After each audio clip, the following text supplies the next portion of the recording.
ইউটেরাসে পলিপলিতি সন্তান হবে না, মিস করবেন না। একদিন হঠাৎ পিরিয়ডের রং অদ্ভুত মনে হলো, তারপর ধীরে ধীরে বন্ধাত্ম। আপনার ইউটেরাসের ছোট একটা পলিপ হতে পারে বড় একটা দুঃস্বপ্নের গুরু। আজকের ভিডিওতে আমরা জানবো ইউটেরিন পলিপ সম্পর্কে, যেটা মেয়েদের গোপন কিন্তু ভয়ানক একটি সমস্যা।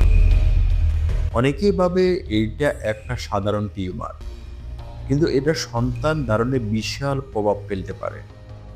আর সবচেয়ে ভয়ঙ্কর বিষয় হলো অনেকে জানতেই পারে না তাদের পলিপ আছে। বিশ্লেষণ, লক্ষণ, কারণ, প্রভাব। ইউটেরাসে পলিপ হলে যেসব লক্ষণ দেখা যায়: অনিয়মিত পিরিয়ডের সময় অতিরিক্ত রক্তচাপ, পিরিয়ডের মাঝখানে রক্ত পড়া, পেটের নিচে হালকা ব্যথা বা ভারী লাগে। এই পলিপ এক ধরনের টিউমার যা ইউটেরাসের ভেতরের দেওয়ালে তৈরি হয়।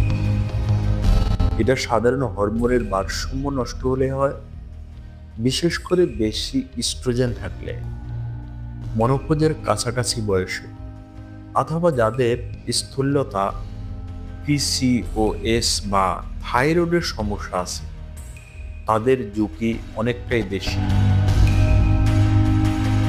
আরো ভয়ঙ্কর দিক হলো অনেক মেয়ে বারবার গর্ভপাতের শিকার হন, কিন্তু বুঝতে পারেন না এই পলিপে দায়ী।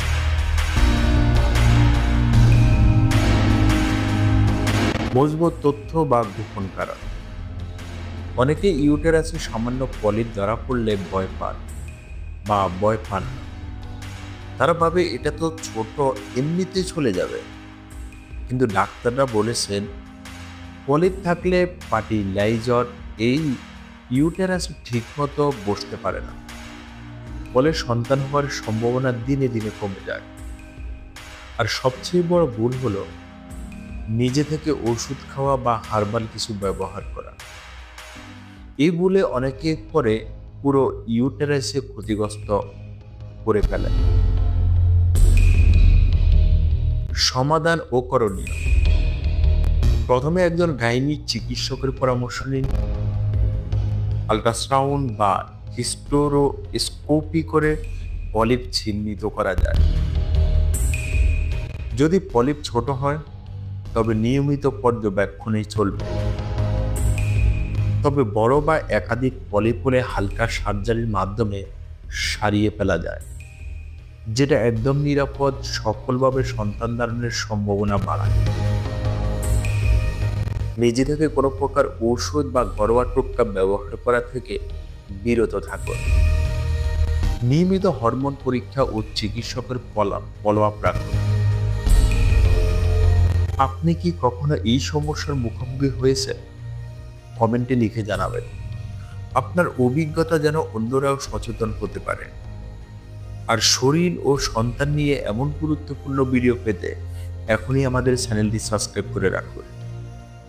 পরের ভিডিওতে আসছে ফ্যালোপিয়ান টিউব ব্লক হলে কিভাবে প্রেগন্যান্সি সম্ভব। সবাই ভালো থাকবেন, সুস্থ থাকবেন। আল্লাহ হাফেজ।